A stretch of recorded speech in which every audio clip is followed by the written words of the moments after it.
Hello दोस्तों, स्वागत है आपका study late achiever YouTube channel में।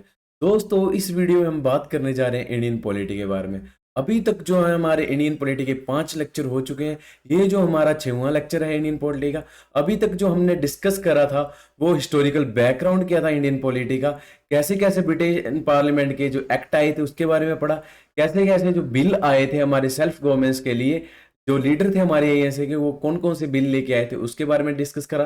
फिर कैसे जो फॉर्मेशन हुई कॉन्स्टिट्यूंट असेंबली की उसके बारे में पढ़ा। आज जो हम जो है बात करने जा रहे हैं इस लेक्चर में कि जो कमेटीज फॉर्म हुई थी कॉन्स्टिट्यूशन बनाने के लिए, जो कि कॉन्स्टिट्यूंट असेंबली से ही जो मेंबर सेलेक्ट हुए थे उस कमेटी के लिए, आज उसके बारे में डिस्कस करने जा रहे हैं। दोस्तों चलिए शुरू करते हैं। दोस्तों, वीडियो शुरू करने से पहले मैं आपको एक बात बता दूं कि आप वीडियो को लाइक करें, शेयर करें और कमेंट जरूर करें, और अपने दोस्तों के साथ शेयर करना ना भूलें। इससे जो है मुझे जो है सपोर्ट मिलती है और ऐसे ही मैं आपके लिए अच्छी अच्छी वीडियो लाता रहूंगा। तो चलिए दोस्तों शुरू करते हैं हम अपना आज का लेक्चर। दोस्तों, कमेटीज ऑफ कॉन्स्टिट्यूएंट असेंबली, जो कमेटीज थी कॉन्स्टिट्यूएंट असेंबली की, वो बनाई गई थी, किसके लिए बनाई गई थी कि जो हमने जो कॉन्स्टिट्यूशन बनाना है, जिसकी फॉर्मेशन करनी है हमने, उसके लिए अलग अलग कमेटीज बनाई गई थी और उन कमेटीज को अपना अपना अलग अलग से जो है काम दिया गया था।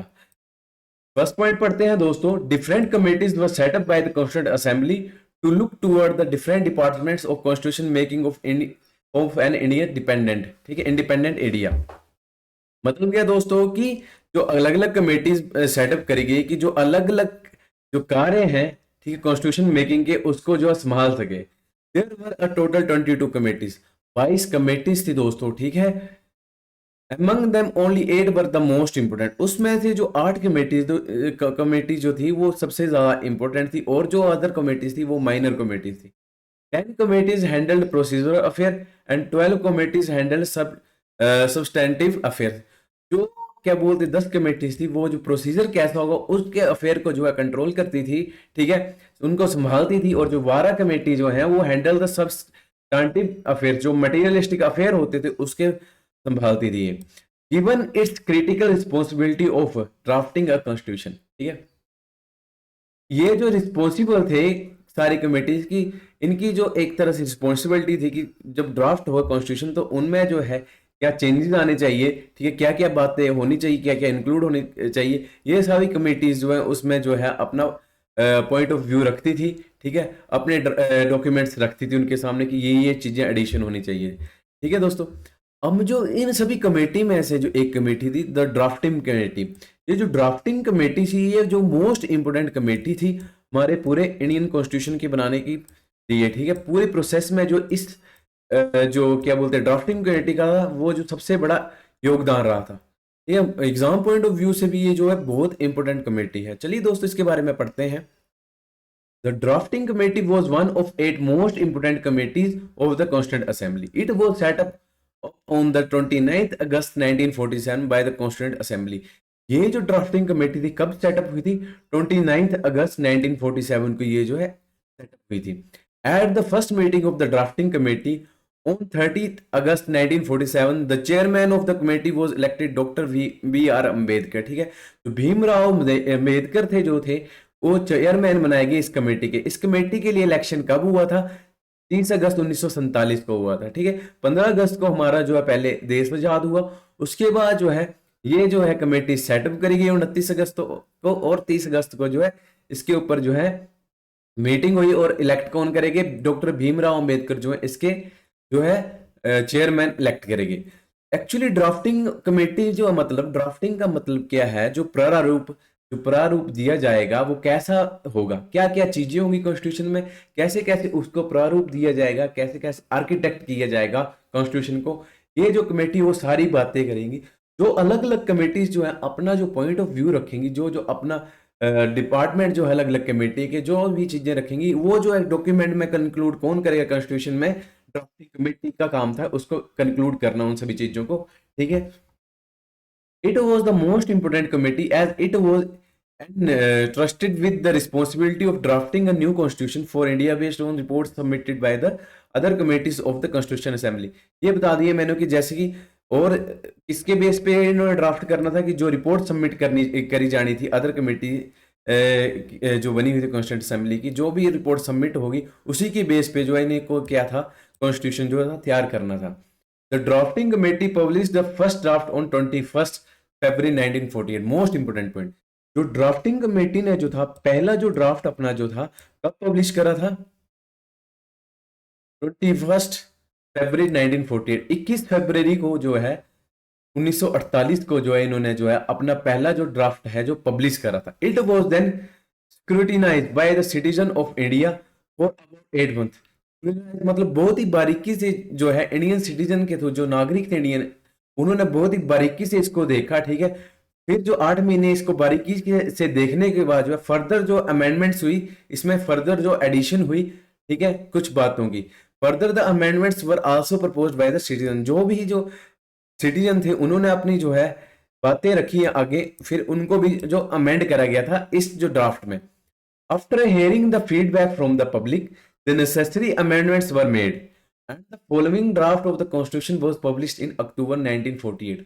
अब जो क्या हुआ, जो भी सिटीजन के द्वारा जो है नेसेसरी बातें थी जो रखी गई थी आगे, फीडबैक जो ली गई थी पब्लिक के द्वारा, ठीक है, उनको जो है फिर से ऐड करा गया और फिर से इस ड्राफ्ट को अमेंड करा गया। और दूसरी बार जो है पब्लिश कब करा गया, अक्टूबर 1948 को, ठीक है। Since its inception in 1947 the drafting committee took 2 years. 1947 के बाद जो है ड्राफ्टिंग कमेटी को कितना टाइम लगा कॉन्स्टिट्यूशन को पूरा फ्रेम करने के लिए, 2 साल 11 महीने 17 दिन, ठीक है, कहीं कहीं 18 दिन भी लिखे होते हैं दोस्तों। 2 इयर्स 11 मंथ 17 डेज जो है टोटल जो है कॉन्स्टिट्यूशन को ड्राफ्ट करने के लिए लगे, ठीक है दोस्तों। तो constituent assembly had held a total of 11 session over the course of 165 days. Out of this 114 days were spent on the deliberation of the drafting committee and the draft constitution. इसमें जो है टोटल 11 सेशन हुए थे constituent assembly के। 165 में जो है इसको टाइम लगा था, ठीक है, जो कॉन्स्टिट्यूएंट असेंबली के जो टोटल 11 सेशन हुए ये 165 दिन में, और उसमें से जो 114 दिन थे 114 डेज थे, वो जो क्या बोलते हैं जो स्पेंट हुए वो ओनली जो ड्राफ्टिंग कमेटी की, ठीक है, डिस्कशन में ही स्पेंट हुए थे, ठीक है, एंड द ड्राफ्ट कॉन्स्टिट्यूशन। तो दोस्तों ये जो है मोस्ट इंपोर्टेंट पॉइंट है, ड्राफ्टिंग कमेटी जो है यहाँ पे जो मोस्ट इंपोर्टेंट कमेटी है एग्जाम पॉइंट ऑफ व्यू से, किसने चेयर करा था इसको, डॉक्टर भीमराव अंबेडकर ने। इसको ये जो है मोस्ट इंपोर्टेंट 7 मेंबर थे इस कमेटी के, उसके बारे में भी आगे हम जो डिस्कस करेंगे। अभी जो और जो है मेजर कमेटीज उसके बारे में डिस्कस कर लेते हैं।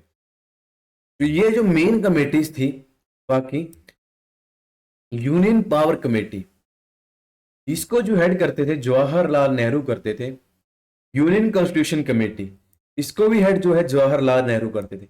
अब इसको याद करने का एक तरीका है कि अगर आपको कमेटी में आएगी, पेपर में एग्जाम में आएगी कमेटी की इसका लीडर कौन है, तो आपने कोई यूनियन का ध्यान रखना है बस।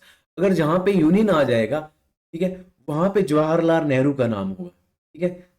नेहरू का नाम कैसे होगा, यूनियन पावर, क्योंकि ऐसे सोच लो दिमाग में कि उन्होंने पूरा जिंदगी अपनी कोशिश यही बनाए रखी कि पूरे देश को एक जो यूनियन ऑफ स्टेट्स बनाया जाए, ठीक है, एक डोमिनियन। उनके जो फादर थे मोतीलाल नेहरू, उन्हीं ने जो अपना वो एक नेहरू रिपोर्ट लेके आए थे, उसमें भी इन्होंने लिखा था कि इंडिया को जो यूनियन ऑफ स्टेट्स बना देना चाहिए, ठीक है। इससे आप याद कर सकते हैं कि यूनियन पावर कमेटी जो है किसके पास है, जवाहरलाल नेहरू के पास। यूनियन कॉन्स्टिट्यूशन कमेटी किसके पास थी, जवाहरलाल नेहरू के पास। क्योंकि पावर जो सबसे पहले, अगर एक और तरीका देखा जाए तो सबसे पहले सभी में से किसको पावर मिली, सबसे पहले प्रधानमंत्री को। प्रधानमंत्री कौन बने थे, Jawaharlal Nehru.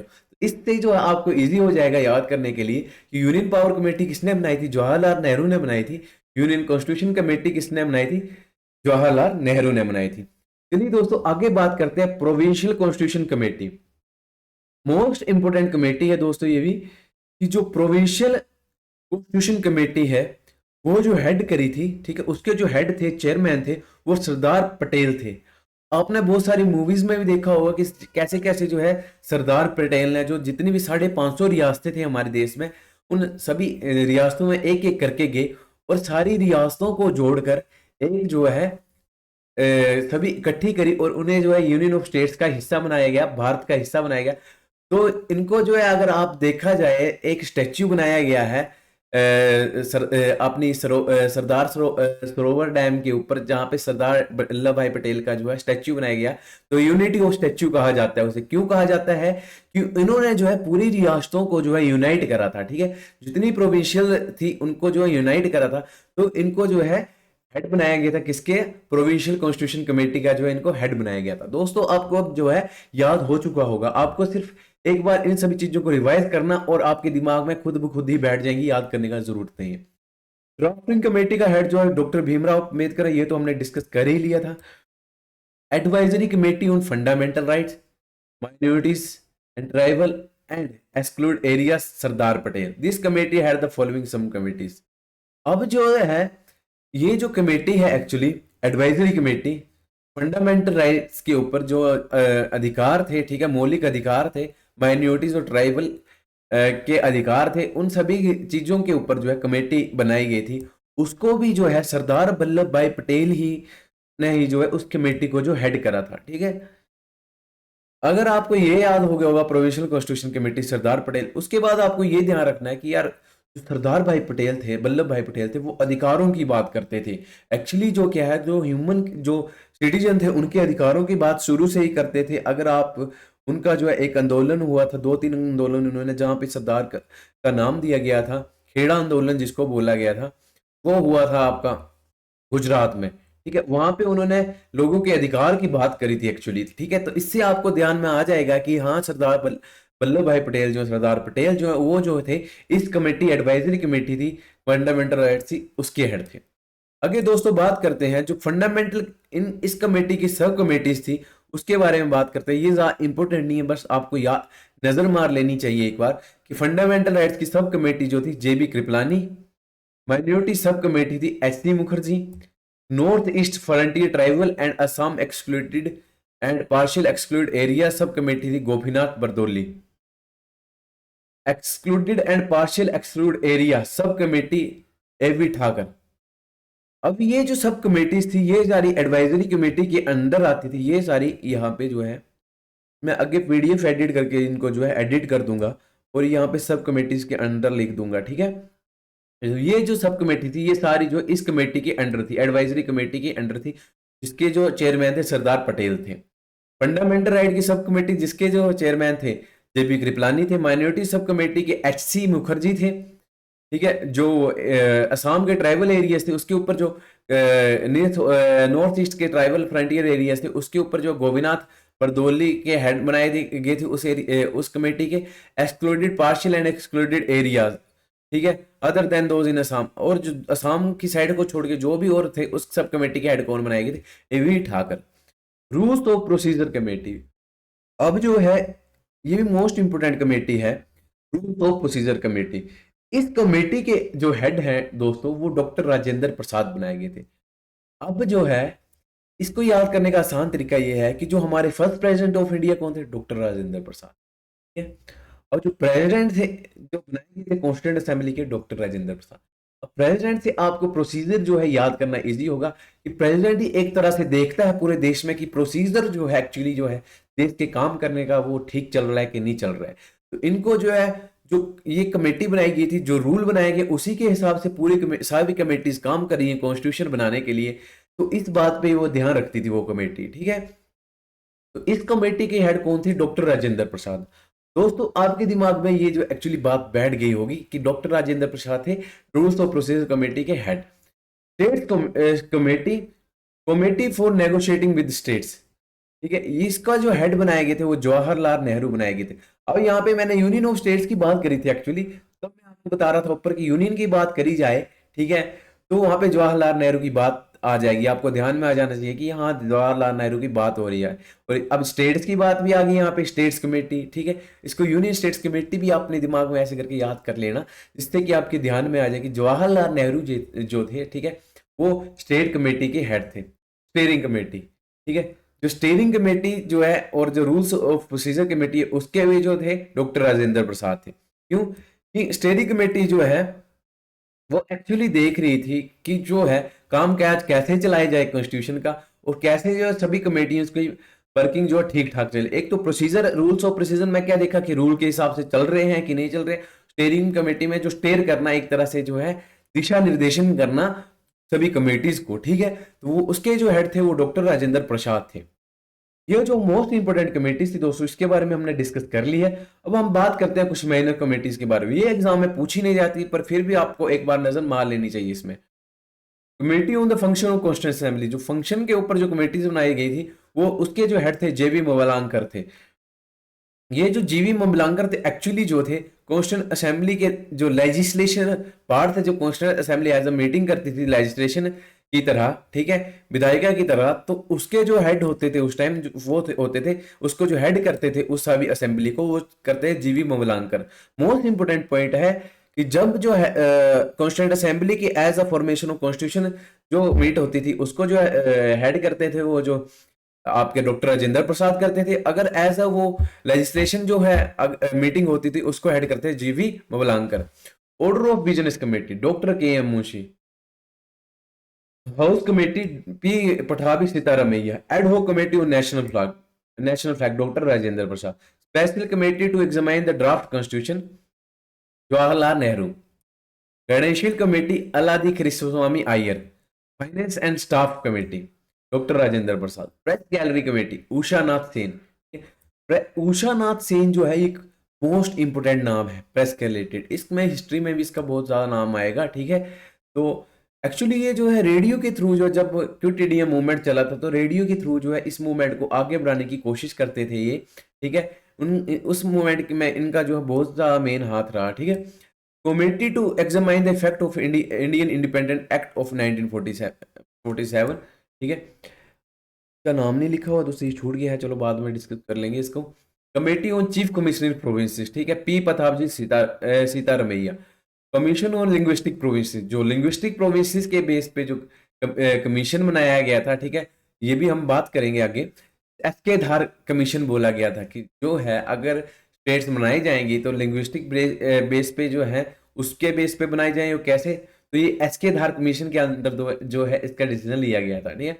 Expert committee on financial provision, ठीक है, फाइनेंशियल प्रोविजन के ऊपर जो एक्सपर्ट कमेटी थी वो जो अंडर किसके थी, नलिनी रंजन सरकार के।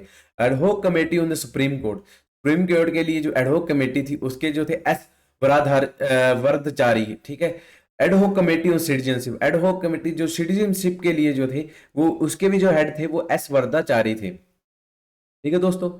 ये भी आपकी इंपोर्टेंट कमेटी होगी, जो कमेटी ऑन सिटीजनशिप, ठीक है, एस वरदाचारी कमेटी। ये तो कमेटी दोस्तों मेजर कमेटीज तो आपको याद करनी ही होंगी, परंतु जो माइनर कमेटीज भी आपको याद करनी पड़ेगी, क्योंकि एग्जाम में आजकल जो है बहुत ही गहराई से पूछा जा रहा है, क्या पता यहाँ से भी क्वेश्चन पूछ लिए जाए।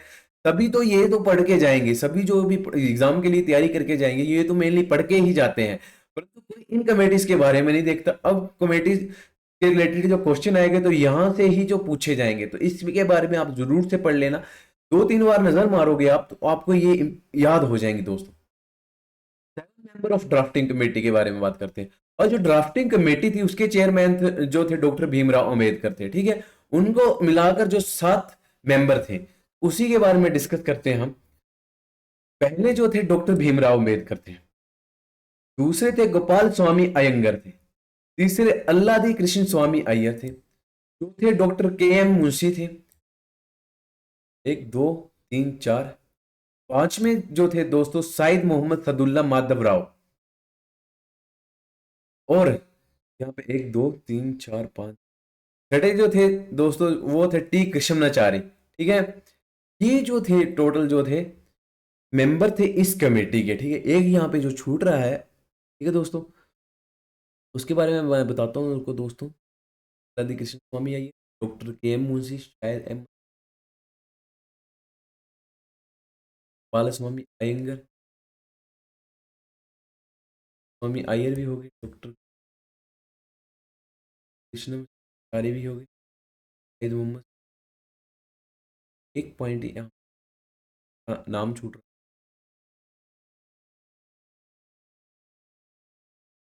जस्ट वेट दोस्तों, मैं अभी जो है उसमें चेक करके आता हूँ। तो उसमें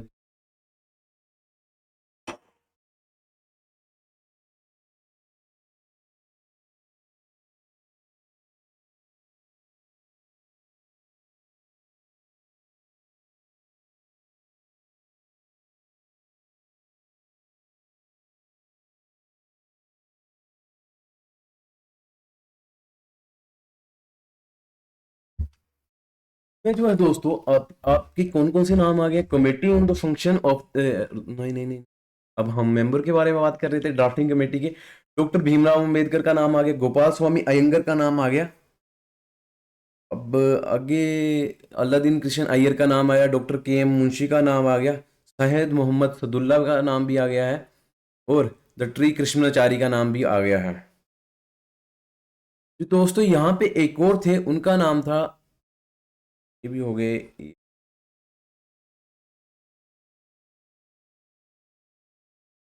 यहाँ पे जो है, यहाँ पे जो गलती ये होगी यहाँ, तो ये तो मैं सोचूं नाम तो सभी के आ रहे हैं। ये जो है यहाँ पे जो है दोस्तों, ये जो है अलग होगा यहाँ पे। सईद मोहम्मद सदुल्ला भी तो होंगे, एक माधव राव थे, ठीक है, एक टी कृष्णचारी थे। अब दोस्तों शुरू में जब कमेटी बनी थी, तो ये जो बीएल मित्र थे, पहले जो मेंबर थे, उनका जो है रिजाइन दे दिया था उन्होंने, ठीक है। उनकी हेल्थ जो खराब हो गई थी, उसकी जगह जो ज्वाइन करा था माधव राव ने, ठीक है। और जो डीपी खैतन थे, उनकी उनकी जो है वो डेथ हो गई थी, उसकी जगह ज्वाइन करा था टी कृष्णचारी। तो यहाँ से क्वेश्चन पूछा जाता है एग्जाम में कि जब डीपी खैतन की खेतन जो थे कमेटी के मेंबर, ड्राफ्टिंग कमेटी के मेंबर थे, तो जब उनकी डेथ हुई तो उनकी जगह में कौन मेंबर आया? तो ये टी कृष्णाचारी जो थे, उनकी जगह जो है रिप्लेस होके, जो उनकी जगह जो कमेटी ज्वाइन करी थी टी कृष्णाचारी ने। जो बीएल मित्र थे, उन्होंने जब रिजाइन दिया था, तो कौन किसने जो है कमेटी जो ज्वाइन करी? तो वो थे माधव राव। ठीक है दोस्तों, ये जो थे 7 मेंबर थे कमेटीज के, इसके बारे में हमने डिस्कस कर लिया है। ये मोस्ट इंपोर्टेंट है और इनको याद कर लेना, कहीं से भी पूछा जा सकता है। ये जो है most most most important question यहाँ से एग्जाम से पूछा जाता है। मेनली यहाँ से पूछ लिया जाएगा या इनके नाम से पूछ लिया जाएगा, ठीक। The constitution was formed after the joint effort of the 22 committees of the constitution. और जो कॉन्स्टिट्यूशन जो बना, जो 22 कमेटीज थी, उनके सभी के जो एफर्ट मिला के, सभी की कोशिशों को मिला के जो है कॉन्स्टिट्यूशन बना। आफ्टर द वेरियस अमेंडमेंट, बहुत सारी अमेंडमेंट हुई इसमें, ठीक है। 3 साल बाद जो है फाइनल ड्राफ्ट जो है तैयार हुआ था। ऑलमोस्ट 3 साल लग गए थे इसको तैयार होने के लिए। Final draft of the constitution was submitted on the November 4 1948। Final जो ड्राफ्ट था सबमिट हुआ था 4 नवंबर 1948 को। इसके बाद में भी इसमें कुछ जो है अमेंडमेंट हुई थी, कुछ चेंजेस हुए थे, ठीक है। अब इसको जो है एक्सेप्ट कब करा गया था? नवंबर 26 1949 को जो है इस, ये जो दोस्तों यहाँ पे जो 48 डे हो, एक्चुअली यहाँ पे होगा 49, क्योंकि दोस्तों अभी हमने जो ड्राफ्टिंग कमेटी की बात कर रहे थे, ठीक है दोस्तों, तो यहाँ पे हमने बात करी थी कॉन्स्टिट्यूशन जो सेकंड बार जो पब्लिश तो अक्टूबर 1948 को ही हुआ था, ठीक है। तो एक्चुअली मुझे लगता है यहाँ पे 1949 होना चाहिए, पर ये जो मोस्ट इंपोर्टेंट पॉइंट है यहाँ पे, जो मेन इंपोर्टेंट पॉइंट है वो ये है, 26 नवंबर 1949 को जो mark as the day when the Indian constitution was finally approved. इस दिन को जो है इंडियन कॉन्स्टिट्यूशन जो फाइनली अप्रूव्ड हो गया था पूरे, ठीक है, हमारे देश में। कुछ जो आर्टिकल जो इसी दिन से जो हमारे देश में लागू हो गए थे, उसके बारे में जो हम डिस्कस बाद में करेंगे, कौन कौन से जो लागू हो गए थे, ठीक है दोस्तों। और 26 जनवरी 1950 को जो है फॉर्मली जो है हमारा जो कॉन्स्टिट्यूशन जो है अडॉप्ट कर लिया गया था। इसी दिन को जो है तो हम रिपब्लिक डे के हिसाब से मानते हैं, रिपब्लिक डे, गणतंत्र दिवस इसी दिन को मनाते हैं, क्योंकि जो हमारा कॉन्स्टिट्यूशन ऑफ इंडिया जो था एडॉप्ट कब करा गया था? 26 जनवरी 1950 को। ये क्वेश्चन ये आता है पैदा हमारे दिमाग का कि जब तब जो है 26 जनवरी 1950 ही क्यों किया गया था सिलेक्ट, 26 जनवरी ही क्यों किया गया था सिलेक्ट? तो अगर हम जब हिस्ट्री में पढ़ेंगे तो इसके बारे में भी डिस्कस करेंगे दोस्तों। 26 जनवरी को जब लाहौर का सेशन हुआ था, ठीक है, उसमें जो था पहली बार जो है लाहौर के सेशन में, जिसको जो हेड करा था जवाहरलाल नेहरू ने दिसंबर में, ठीक है। तो उस टाइम जो है एक कॉल दी गई थी और वहां पे कहा गया था कि अब हम जो है 26 जनवरी को गणतंत्र दिवस के नाम से मानेंगे, ठीक है। तो उसी टाइम जो है इसको जो डिसाइड कर दिया गया था, और एक्चुअली जो है इसी दिन को जो है अब हमने जो है फॉर्मली जो है अपना कॉन्स्टिट्यूशन जो अडेप्ट कर लिया था, ठीक है दोस्तों। तो अभी तक जो हमने मोस्ट इंपोर्टेंट पॉइंट्स पढ़ लिए, जो भी कमेटीज बनाई उसके बारे में, कौन कौन सी कमेटीज बनाई, कौन कौन इसके हेड थे। अगली वीडियो में हम डिस्कस करेंगे दोस्तों कि जो हमारे इंडियन कॉन्स्टिट्यूशन में जो जब हमारी कॉन्स्टिट्यूंट असेंबली बनी, तो उस दौरान जो है एक इंटरिम गवर्नमेंट बनी थी, ठीक है, अस्थायी गवर्नमेंट बनी थी 1947 तक, ठीक है। तो उस गवर्नमेंट के जो हेड थे, कैबिनेट मिनिस्टर थे, ठीक है, उनके बारे में हम डिस्कस करेंगे अगली वीडियो में दोस्तों। तब तक जय हिंद, जय भारत, वंदे मातरम। आप ऐसे ही मेरी वीडियो को शेयर करें, लाइक करें और सब्सक्राइब करें, और कोई सुझाव हो तो नीचे कमेंट जरूर करें। अगली वीडियो में उन सुझावों को देखते हुए मैं उन ऐसे पॉइंटों को ऐड कर लूं अगले वीडियो में। ठीक है दोस्तों, अगर इसमें कुछ रह गया होगा आपको लगता है आपके पॉइंट ऑफ व्यू से, तो प्लीज कमेंट कर दे दोस्तों। ठीक है दोस्तों, मिलते हैं फिर अगली वीडियो में इंडियन पॉलिटी के साथ।